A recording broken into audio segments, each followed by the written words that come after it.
कानूनी राय लेने को भी कहा गया है। दरअसल 10 मार्च को जब हरियाणा विधानसभा के सदन में सीएम मनोहर लाल खट्टर ने अविश्वास प्रस्ताव के खिलाफ जीत हासिल की थी और उसके बाद वो विधानसभा परिसर में प्रेस कॉन्फ्रेंस करके पत्रकारों से बातचीत कर रहे थे। तो इसी दौरान अकाली दल के विधायकों ने सीएम मनोहर लाल खट्टर का घेराव करने की कोशिश की और इसी दौरान अकाली विधायकों ने मुख्यमंत्री के खिलाफ नारेबाजी करना शुरू कर दिया था। साथ ही रिपोर्ट में यह भी लिखा गया है कि पंजाब विधानसभा में सीसीटीवी कैमरा नहीं है, जिससे जांच में दिक्कतें आई है। तो वहीं रिपोर्ट से स्पीकर ज्ञानचंद गुप्ता संतुष्ट नजर नहीं आ रहे हैं और इसी दौरान 9 विधायकों पर एफआईआर दर्ज की जा चुकी है।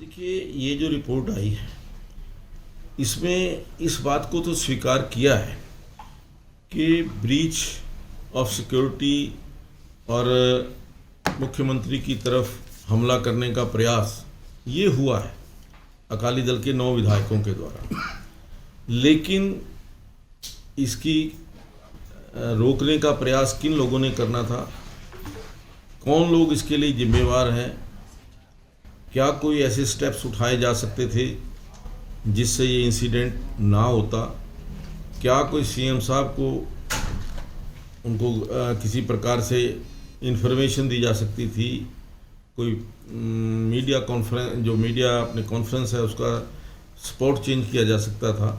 ये सारी चीज़ें इस रिपोर्ट के अंदर नहीं। रिपोर्ट के अंदर इंसिडेंट को तो माना है कि हुआ है, लेकिन किसी भी अधिकारी की जिम्मेवारी तय नहीं की गई है। मैं समझता हूँ कि जो बहुत आवश्यक थी। 3 स्टेट की पुलिस को इन्वॉल्व किया गया, यूटी, हरियाणा, पंजाब, फिर भी रिपोर्ट में आप कह रहे हैं कि फाइंडिंग नहीं। क्या समझते हैं खाना पूर्ति की है तीनों राज्यों की पुलिस के द्वारा ये? क्योंकि जो इंसिडेंट इतना बड़ा था, सीएम सिक्योरिटी की ब्रीच को माना गया है, तो कहीं ना कहीं इस रिपोर्ट में उन अधिकारियों कर्मचारियों को की जो इंश्योरिटी होनी चाहिए थी, जिनकी लाइबिलिटी बनती थी सिक्योरिटी को स्ट्रेंथन करने की। नहीं, बिल्कुल उन लोगों की जिम्मेवारी थी कि सिक्योरिटी के अंदर जो लोग सिक्योरिटी के लिए लगाए हैं, अगर वो सिक्योरिटी नहीं कर पाते तो कहीं ना कहीं तो उनकी जिम्मेवारी है। अगर सिक्योरिटी कम थी वो किसकी जिम्मेवारी है? अगर सिक्योरिटी पूरी होते हुए भी, संख्या पूरी होते हुए भी सिक्योरिटी नहीं कर पाए, उसके क्या कारण है? ये मैं समझता हूँ कि इस रिपोर्ट के अंदर आना चाहिए था, लेकिन दुर्भाग्य से इसमें रिपोर्ट में वो चीज़ें मेंशन नहीं। तो इस खबर पे तमाम जानकारी देने के लिए हमारे साथ संवाददाता अभिषेक जुड़ गए हैं। अभिषेक, सीएम मनोहर लाल खट्टर के घेराव का मामला सामने आया है, पूरी जानकारी लेना चाहेंगे आपसे। जी बिल्कुल, देखिए ये बजट सत्र के दौरान का मामला जो हरियाणा पंजाब विधानसभा सचिवालय जो है उसके परिसर में जो है मुख्यमंत्री का शिरोमणि अकाली दल के विधायकों द्वारा घेराव और वहीं विरोध प्रदर्शन के साथ साथ जो है हमले की मंशा से जो है ये कार्रवाई उनकी ओर से की गई थी। उसके जो उस पर संज्ञान लेते हुए जो ज्ञानचंद गुप्ता जो विधानसभा अध्यक्ष हरियाणा है, उन्होंने इस पे कंप्लेंट दी थी और कमेटी गठित की थी। डीजीपी मनोज यादव की अध्यक्षता में उन्होंने इसमें रिपोर्ट जो है 11 पेज की जो रिपोर्ट है उसमें कहाँ खामी थी, क्या उनकी ओर से एहतियात बरतनी चाहिए विधानसभा को आगे इस तरह की घटना जिसको ना घटित हो, तो इस तरह के सुझाव उनकी ओर से दिए हुए हैं। और लेकिन जो मंशा ज्ञानचंद गुप्ता विधानसभा अध्यक्ष की थी कि इसमें कहाँ लूज रह गया, कहाँ पर जो कमी थी, क्योंकि इसमें ये कहा गया है इस रिपोर्ट में कि जो अधिकारी थे उनको 2 घंटे पहले पता था कि इस तरह की मंशा के साथ जो शिरोमणि अकाली दल के जो विधायक हैं वो विधानसभा परिसर में मौजूद हैं।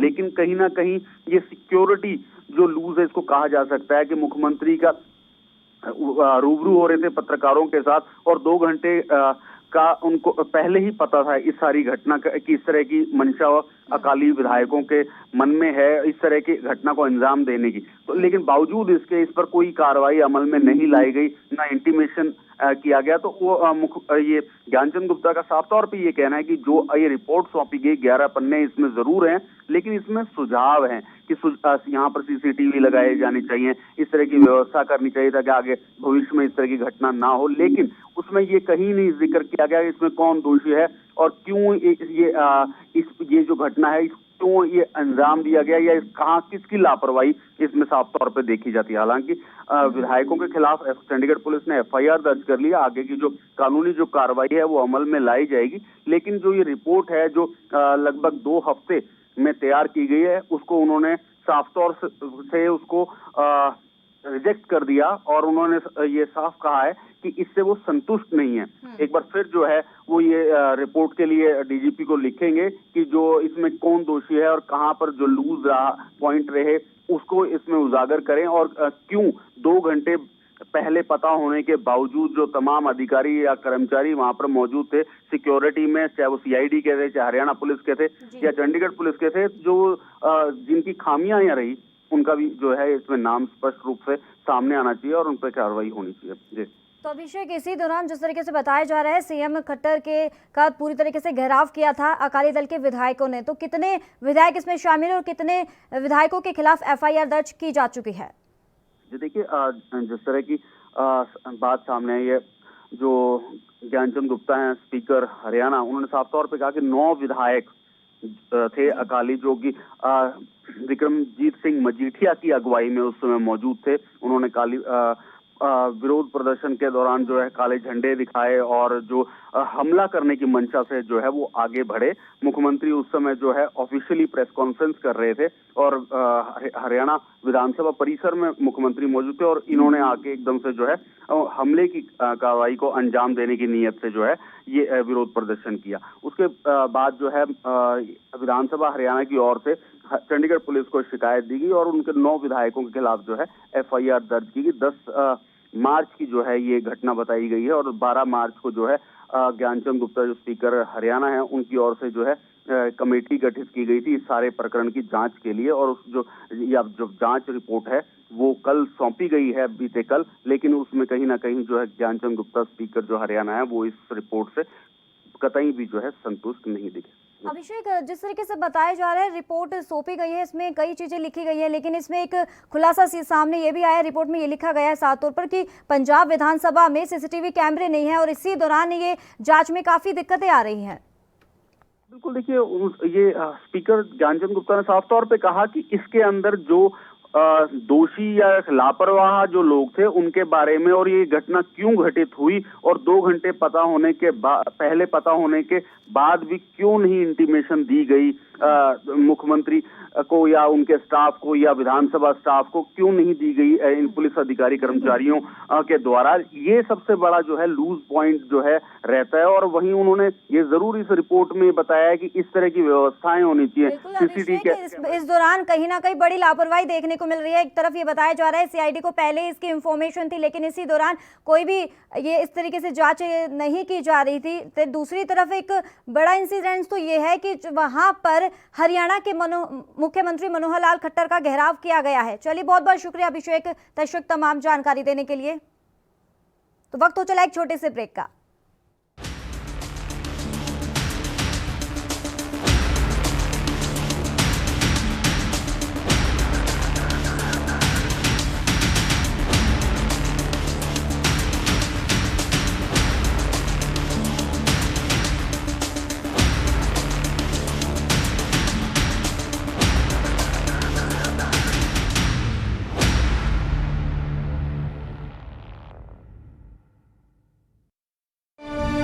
ਭੋਗਪੁਰ ਖੰਡ ਮਿੱਲ ਦੀ ਸਮਰੱਥਾ ਨੂੰ ਦੁੱਗਣਾ ਕੀਤਾ।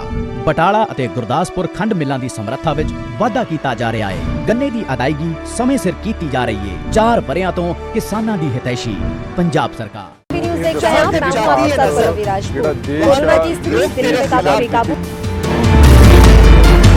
खबरनामा, खबर से असर तक शाम 5 बजे सिर्फ ANB न्यूज पर।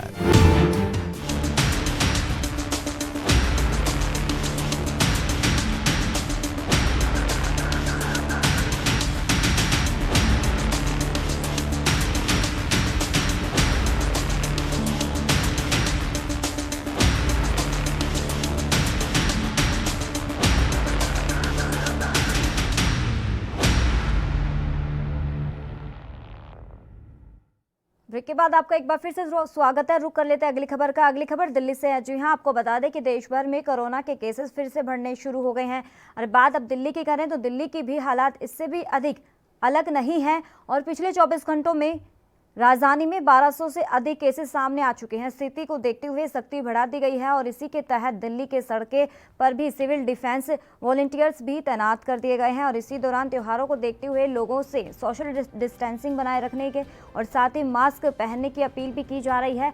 दिल्ली के सभी बाजारों में रोक लगाई गई है, लेकिन इसके बावजूद भी लगातार लापरवाही देखने को मिल रही है। दरअसल दिल्ली के इंद्रलोक मेट्रो स्टेशन के नीचे ही कोरोना की नई गाइडलाइंस कि खुलेआम धज्जियां उड़ाई जा रही है और कोई भी गाइडलाइंस का पालन नहीं कर रहा है और ना ही वहां पर कोई अधिकारी मौजूद है। और इस बाजार में इतनी ज़्यादा भीड़ है कि देखकर अच्छा खासा इंसान घबरा जाएगा, पर यहाँ इतनी भीड़ है कि किसी को डर नहीं कोरोना को वायरस को लेकर। और इसको लेकर अलर्ट भी जारी नहीं किया हुआ कि हालांकि दूसरी तरफ बात ये भी कर रहे हैं कि देश भर में कोरोना की स्थिति बेहद ही बेकाबू होती हुई नजर आ रही है। दिल्ली में जिस तरह की स्थिति है वो भी बेहद ही खराब श्रेणी में नजर आ रही है। और वहां पर बताया जा रहा है कि भीड़ भाड़ इलाकों में भी लोग वहां पर सोशल डिस्टेंसिंग की धज्जियां उड़ा रहे हैं और बावजूद इसको सरकार इस तरफ कोई भी ध्यान नहीं दे रही है कोरोना वायरस का। और हमने यहाँ के विधायकों को जो आम आदमी पार्टी से हैं और उनसे जानने की कोशिश की तो उन्होंने कैमरे पर बोलने से मना कर दिया। तो हमने यहाँ की निगम पार्षद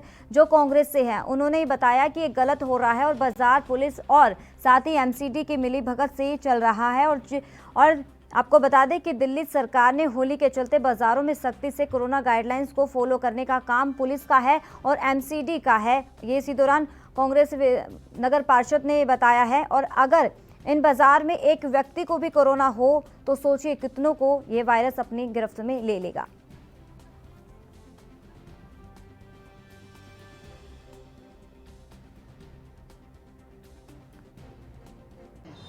ये बहुत ही गलत है जिस तरीके से दिल्ली सरकार और भाजपा शासित नगर निगम की लापरवाही से इस तरीके की चीज़ें हो रही हैं वो निश्चित तौर पर चिंता का विषय है। और जब हम सब जानते हैं कि मौसम बदल रहा है और कोविड के केसेस लगातार बढ़ रहे हैं तो दिल्ली सरकार को भी, भाजपा शासित नगर निगम को भी और खुद मुख्यमंत्री को इस बात का संज्ञान लेना चाहिए था। और ये जो सिविल डिफेंस के लोग इन्होंने भर्ती किए हैं, जो अपने कार्यकर्ताओं को इन्होंने सरकारी जामा पहनाने की कोशिश की है, उनको कम से कम कुछ ट्रेनिंग देकर ये समझाना चाहिए था कि इस तरीके की चीज़ों को रोका जाए। वो मास्क के लिए जगह जगह लोगों को हरास करते हैं, चालान काटने की धमकी देते हैं जो लोग, तो बेसिकली सिर्फ हरासमेंट करने का काम किया जा रहा है। और एक देखिए, मुझे लगता है कि दिल्ली सरकार का ये फेलियर साबित हो रहा है क्योंकि जब से कोविड आया है और पिछले 1 वर्ष से लगातार दिल्ली में कोरोना नियंत्रण में आए, कंट्रोल में आए, उसके लिए या तो भारत सरकार हरकत में नज़र आती है कि लोगों को की जान बचाई जाए या फिर नगर निगम काम करती हुई नज़र आती है। दिल्ली सरकार सिर्फ अपने डीएम को नोडल इंचार्ज तय करने के बाद उसके अलावा कुछ करते ही नहीं है। तो आज दिल्ली की जो स्थिति निर्माण हो रही है उसमें दिल्ली सरकार का बहुत बड़ा रोल है। दिल्ली के माननीय मुख्यमंत्री, दिल्ली के और जो उनके विधायक हैं, उनके मंत्री हैं, वो लोगों में कहीं उनको हमने जन जागरण अभियान चलाते उनको नहीं देखा, लोगों को अवेयर करते नहीं देखा। सरकार की कोई योजना नहीं है, सरकार अपना विज्ञापन तो लगाती है, कोविड के बारे में कुछ करती नहीं है। तो मुझे लगता है कि दिल्ली में अगर ये तीसरी लहर आ रही है और इसने अगर ये लहर बढ़ी तो इसका मुख्य कारण दिल्ली सरकार है। देखिए, जब ये कोविड वैक्सीन का दूसरा चरण शुरू हुआ, उस दूसरे चरण में सबसे पहले वैक्सीन किसने लगवाई? देश के माननीय प्रधानमंत्री मोदी जी ने लगवाई। मोदी जी ने कहा कि टीका भी सुरक्षित है, टीका लगवाने वाला भी सुरक्षित है। जब देश के माननीय प्रधानमंत्री जी खुद आगे बढ़ करके इंजेक्शन लगवा रहे हैं, टीका लगवा रहे हैं, लोगों को अवेयर कर रहे हैं, तो ये बहुत बड़ा संदेश है। उस संदेश को राज्य सरकारों को आगे पहुंचाने की जिम्मेदारी राज्य सरकारों की है। राज्य सरकारें सिर्फ अपनी राजनीति में लगी हुई हैं। तो मैं दिल्ली सरकार से पूछना चाहता हूं कि दिल्ली हो चाहे महाराष्ट्र हो, इन राज्यों के अंदर जो लगातार कोविड के केस बढ़ते जा रहे हैं, ये लोग अपनी राजनीति से बाहर कब आएंगे? क्या दिल्ली को दोबारा कोविड के अंदर ये धकेलेंगे? क्या दिल्ली में दोबारा कोविड का प्रकोप बढ़ेगा? उसके लिए सावधानियां बरतने का काम है, लोगों को अवेयर करने का काम है। अमला जमला सरकारी जमीन पर। वक्त हो चला एक छोटे से ब्रेक का।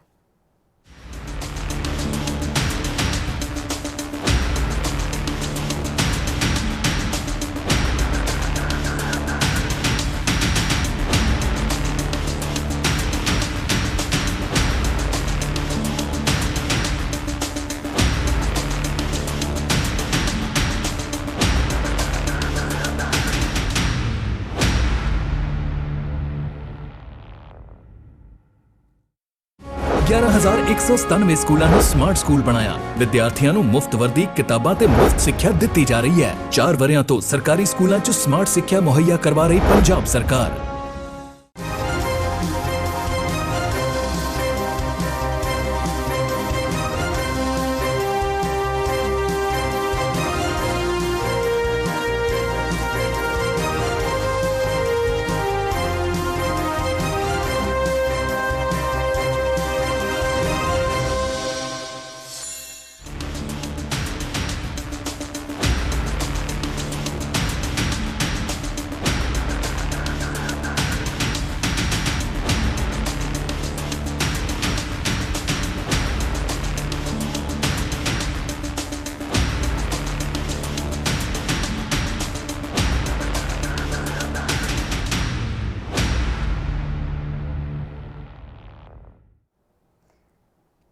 ब्रेक के बाद आपका एक बार फिर से स्वागत है। हम बात कर रहे थे दिल्ली के बढ़ते कोरोना को लेकर। जी हां, आपको बता दें कि दिल्ली में जिस तरीके से कोरोना की रफ्तार में ब्रेक लगता हुआ नजर नहीं आ रहा, साफ तौर पर कहीं ना कहीं लोगों की बड़ी ही लापरवाही देखने को मिल रही है। तो वहीं हमारे दिल्ली से संवाददाता राजीव तिवारी ने वहां के कांग्रेस के यानी कि नगर पार्षद से बातचीत की, वो आपको सुनाते हैं।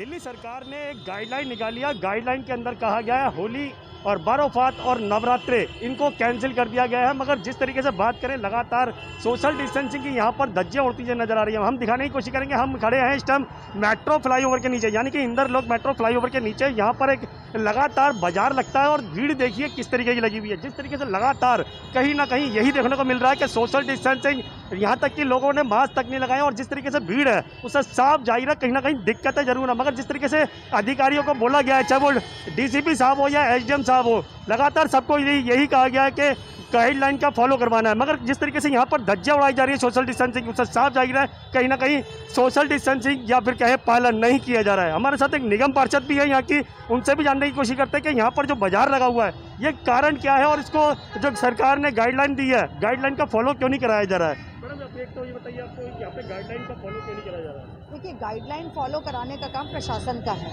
और प्रशासन जो है वो पूरी तरीके से फेल हो चुका है। अरविंद केजरीवाल सरकार चलाने में पूरी तरीके से विफल हो चुके हैं। वो गाइडलाइंस तो निकाल देते हैं मगर उनको ये नहीं पता है कि उन गाइडलाइंस का पालन किस तरीके से कराया जाए। उन्होंने रैंडमली कहीं पर अपने सिविल डिफेंस के लोग खड़े किए हुए हैं, उनको खुद ही नहीं मालूम है रूल्स एंड रेगुलेशंस क्या हैं। जागरूकता अभियान ये लोग चलाते नहीं हैं। अगर कोविड हो जाता है लोगों को तो अस्पताल में कोई इंतज़ाम नहीं है। तो सरकार पूरी तरीके से फेल हो चुकी है।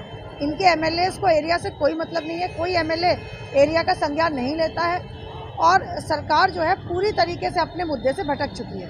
अच्छा, यहाँ पर सिविल डिफेंस के जवान भी खड़े होते हैं, रोज चालान काटते हैं। आज जब बाजार लगा हुआ तो सिविल डिफेंस के जवान भी नहीं है।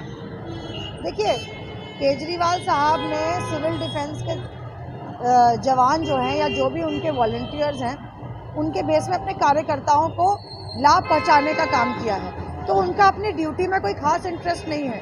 उनको महीने में उनकी सैलरी मिल जाती है और वो केजरीवाल साहब का और उनकी पार्टी का प्रचार करते रहते हैं। तो जब तक सीरियसनेस नहीं होगी तब तक रूल्स एंड रेगुलेशंस फॉलो नहीं हो पाएंगे। अच्छा मैडम, एक चीज़ और है कि दिल्ली पुलिस को ऑर्डर दिया हुआ है और डीएम को ऑर्डर दिया हुआ है क्या कोरोना गाइडलाइन का फॉलो करवाना है, क्योंकि जिस तरीके से लगातार कोरोना की स्थिति दोबारा से बढ़ रही है दिल्ली के अंदर। मगर यहाँ पर तो ना तो दिल्ली पुलिस के जवान दिख रहे हैं, ना ही डीएम की टीम दिख रही है, ना ही किस तरीके का गाइडलाइन का फॉलो किया जा रहा है। ऐसा क्यों है?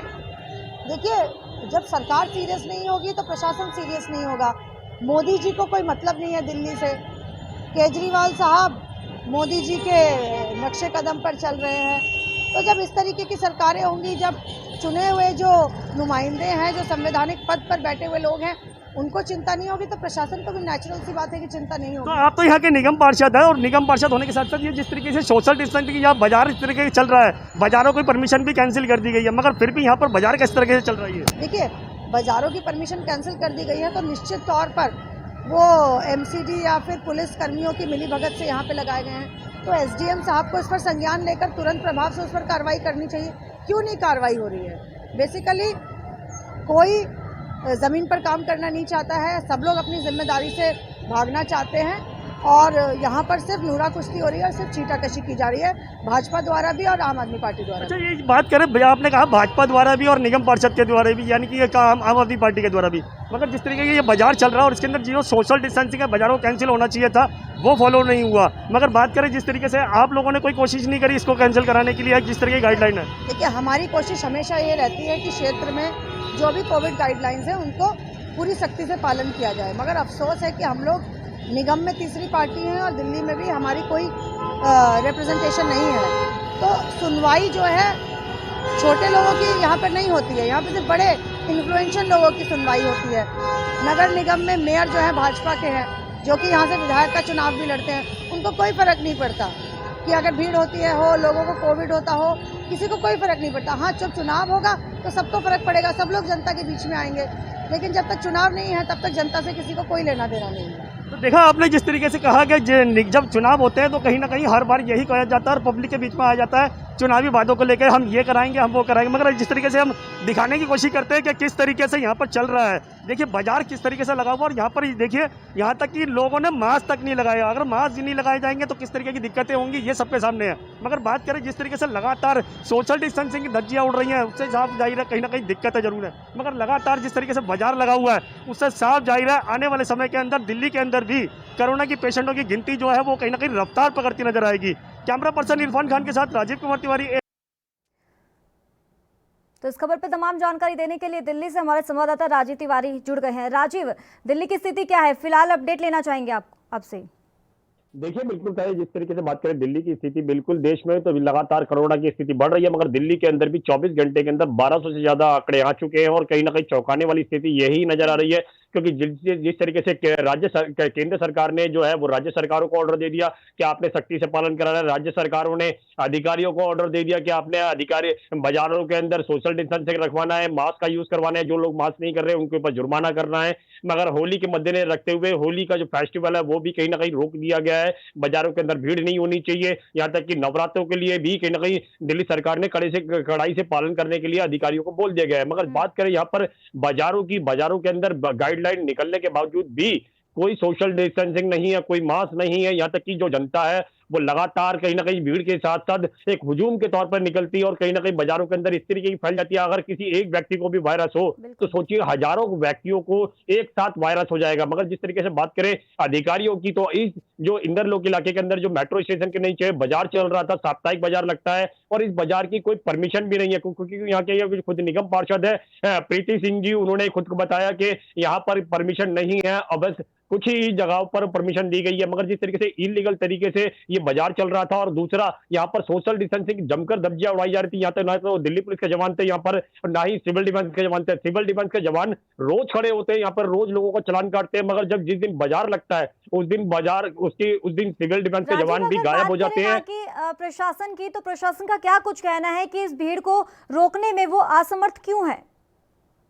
देखिए, बिल्कुल बताइए, यहाँ पे चंद कदमों की दूरी पर ही आम आदमी पार्टी के जो विधायक है सोमदत्त जी, उनका कार्यालय भी है। जब हमसे उनसे जानने की कोशिश करी, सर ये बताइए यहाँ पर बाजार चल रहा है और आप लोग सोशल डिस्टेंसिंग का पालन किस तरीके से करवा रहे हैं, तो उन्होंने कैमरे पे आने से बिल्कुल साफ मना कर दिया। उन्होंने कहा ये काम हमारा नहीं है, ये प्रवक्ता का काम है, आप हेडक्वार्टर जाइए, वहां से बातचीत कीजिए। मगर बात जो करे कह सकते हैं यहाँ के जो कह सकते हैं भाजपा के लोग हैं, या फिर कहें जो क्या कहते हैं डीसीपी साहब है, या फिर पुलिस के जो विभाग है, यहाँ पे थाना भी चंद कदमों की दूरी पर है और बीट ऑफिसर बिल्कुल भी नहीं था। हमने थाने से जानने की कोशिश करी तो उन्होंने भी मना कर दिया कि हम कुछ नहीं बता सकते इसके बारे में। मगर जिस तरीके से बाजार चल रहा है तो उससे साफ जाहिर है हजारों की संख्या के अंदर आने वाले दिनों के अंदर गिनती बढ़ेगी कोरोना की, और कहीं ना कहीं स्थिति को संभालने के लिए बिल्कुल लॉकडाउन लगाया जा सकता है। मगर जो स्थिति इस टाइम चल रही है उससे साफ जाहिर है गाइडलाइन सिर्फ किताबों के अंदर है, धरातल पर गाइडलाइन कुछ भी नहीं है। जी तो राजीव, जिस तरीके से तस्वीर हमने देखी है और जिस तरीके से आपने लोगों से भी बातचीत की है वहां पर और वहां के नगर पार्षद से बात की है, खास तौर पर साफ तौर पे लग सकता है कि लोग वहां पर जागरूक नहीं है कोरोना के बढ़ते केसों को लेकर।